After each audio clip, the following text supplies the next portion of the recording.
Do you believe? Because I still don't. What is going on, guys? Welcome back to another post game here on Mets Central. And Orange October is coming as the Mets clinch a playoff berth, beating the Atlanta Braves 8-7. Before we get into the recap of the most stressful game I swear that I've watched since 2015 with this team, we're gonna recap this one though. Leave a like on the video if you enjoyed, subscribe if you guys are new, especially if you're Met fans, and turn on your notifications so you know when I upload or go live on the channel. I don't know where to even start with this. I really don't, because this game was the most wild game of baseball I've seen in my freaking life. I mean, this one moment it's over, another moment we're Barack, another moment it's Jover again, and another moment we're Barack, and another moment it feels like it maybe will be over again, and the Mets just win anyway. My head is spinning in freaking circles still. My head is spinning in circles, but they did it.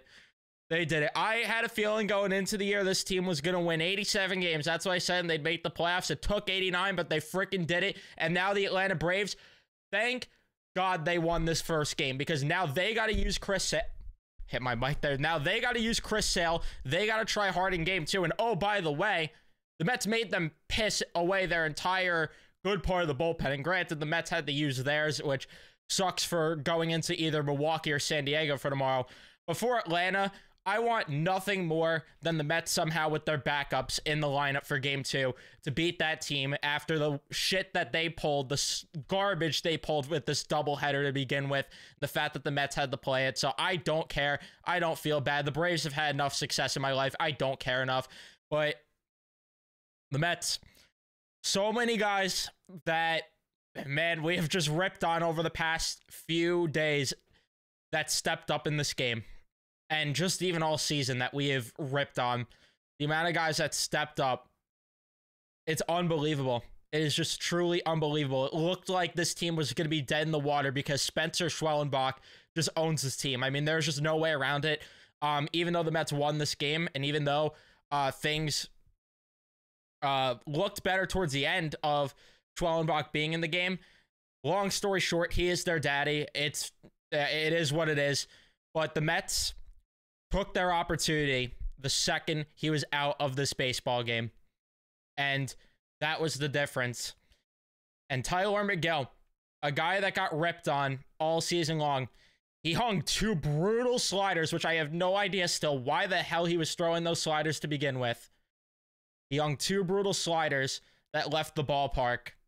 One of them was Ozzie Albies, who you knew was hitting a home run, when Gary Cohen said, oh yeah, he's been struggling since coming back from the IL. And then you also had the home run from Laureano, because of course. And the moment I thought the Mets were going to lose this, top of the 5th inning, Alonso Martinez both get singles back-to-back, and the Mets don't score. And if they lost this game, Carlos Mendoza would have got ridiculed by myself and many other Met fans, because in that situation, I wanted Jesse Winker up at the plate over Harrison Bader. I felt it made more sense in that spot, even though Winker's not been swinging the bat well. I wanted to see in that spot Jesse Winker over Harrison Bader, and the Mets didn't score there. And I thought we were going to have to look back at that moment and say, that is where the Mets messed up their opportunity to win this game. And again, they looked dead until the 8th inning. I mean, before that, though, shout out to Adam Ottavino, who, I mean, I still don't think I would include him on the postseason roster. Let's not get it twisted here.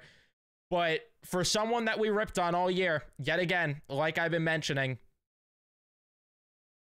he came up huge in this game with a 1-2-3 inning, because they easily could have waved the white flag. He easily could have had an outing that he typically has had, and the Mets would have just went ahead and lost this game anyway, because they would have got blown out.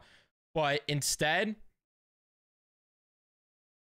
he kept them in. And then Tyrone Taylor, a double to kick things off. They take Schwellenbach out. Joe Jimenez comes in, and they have to use their entire best part of the bullpen, which makes this even better.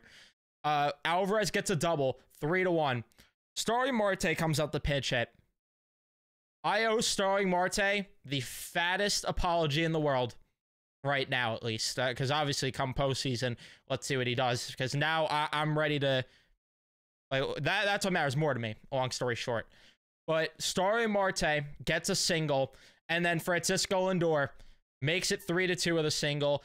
Jose Iglesias with a single, 3-3. Mark Vientos sacrifice fly, 4-3. And then Brandon Nimmo pimps a shot, makes it 6-3, sends that shit to the chop house, sticking his tongue out back at Michael Harris, who stuck his tongue out earlier by catching a routine fly ball. And he's sticking his tongue out. Loved it. And the Mets could have got more runs. Unfortunately, they didn't. Then we go to the 8th inning, though, and Phil Maton comes in, and I do not understand why the hell Phil Maton was in, working 3 straight days, especially with how much work he's got, and it got ugly. I mean, there's no way around it. Eli White gets hit by a pitch. Laureano flies out. Darno with a single, and then Edwin Diaz comes in. Urshela grounds out, and then Jared Kelenic, because, of course, the poetry writ this one up. This is a Disney movie script that you could have sold. If the Braves won this game, and if Kelenic hit a home run, Disney would have bought that movie yesterday. But Jared Kelenic hits one down the line. Pete Alonso makes an unbelievable play, and Edwin Diaz doesn't cover the bag. And that made it 6-4. And then all of a sudden, you knew right then and there this was going to be trouble. Michael Harrison walks, and then Ozzie Albies with a double to make it 7-6. And he gets the strikeout on Ozuna. We go to the 9th inning. Alvarez pops out, and then Marte, again, owe him an apology as he hits one. He hits one through the gap up the middle. And then Francisco Lindor, was there ever a doubt? The MVP, or at least the Mets MVP, because unfortunately he's not going to win it now that he got injured. But our MVP, deep down, hits a home run to make it 8-7. I thought by the look on his face that it was going to stay in the ballpark. I was like, oh, it's going to be a pop out, but that thing freaking left, and I screamed my head off like I never have in my damn life. I mean, I reacted to this as if it was a postseason game, and maybe I'm lying about that, obviously with hockey, but maybe the Mets. I should say the Mets. That was the loudest I've screamed my head off in a very long time, at least. Since I was freaking 10 years ago. Since 10 years ago, I should say. So, or about that, at least. And think about that. Think about that. Freaking 11, 12-year-old me. 10-year-old me, I don't know math, but regardless. That's the last time I screamed my head off that much at a home run leaving the freaking ballpark. And then the bottom of the 9th, Diaz comes back out there, and I'm losing my damn mind. Olsen pops out. White gets a single, and I thought Stanek should have just been in right then and there. But credit to Mendoza, because I know this is why I'm not an MLB manager, and this is why I'm just a couch manager at the end of the day. Because I would have took Diaz out right then and there, and who knows what would have happened, but he stuck with his guy. And to be fair, if he didn't take him out, we'd all be looking at this drastically differently right now. And then he gets the last 2 outs, and the Mets now are headed to October. And now Game 2 does not matter to them, thankfully, because with how much energy that Game 1 took, man, I do not want them to have to try in Game 2, and thankfully they don't. Thankfully they don't. So they could enjoy after the second game the champagne celly, because that's the thing that sucks. We don't even get to watch the champagne popped until afterwards. Oh wow, Chris Sale scratched. Chris Sale scratched from his start with back spasms. So Grant Holmes has to start. I don't know if that's the Braves trying to save Sale in case they win Game 2 and they're that confident, or what it is, but they're getting cocky and arrogant. I would love it if the Mets just freaking just beat the shit out of them in the second game and sent them packing. So regardless, though, the Mets get the job done. They are headed to October. It was a stressful end. Not the end that I freaking wanted at all. And it would have been great if this game didn't mean anything. But also, you can look back at this and the Mets freaking somehow win the World Series. I'm not saying they're going to. I want to make that clear. But if they somehow get the job done, we can look back at that when we freaking watch the movie on this team and see that this is one of those games that you look back on and say, magical season right then and there. But can't believe it. Cannot, because there are so many games I thought we were going to have to look back on, and I truly thought the Mets were going to piss this one away. And I thought we were going to have to look back at so many games and say if they just won here or won there. But they handled their business, and now they're either headed to Milwaukee or San Diego. That's a thing that does suck because we don't know. We have no clue.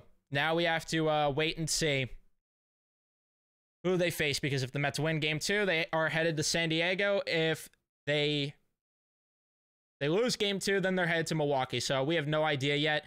And it sucks, too, because I would love it if Severino could get on the first flight out early to wherever their destination is. But unfortunately, we just don't know. So we're going to have to wait and see there. We'll be here to, of course, do a podcast, recap this entire freaking week, because we haven't done a podcast in a while because we couldn't.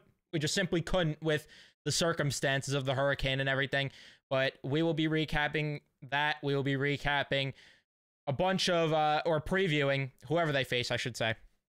We'll be here to cover it all. My head is just still spinning because I cannot believe what I just watched. I cannot believe the team is going to be playing in October because, man, the start of the season, I wanted heads to roll.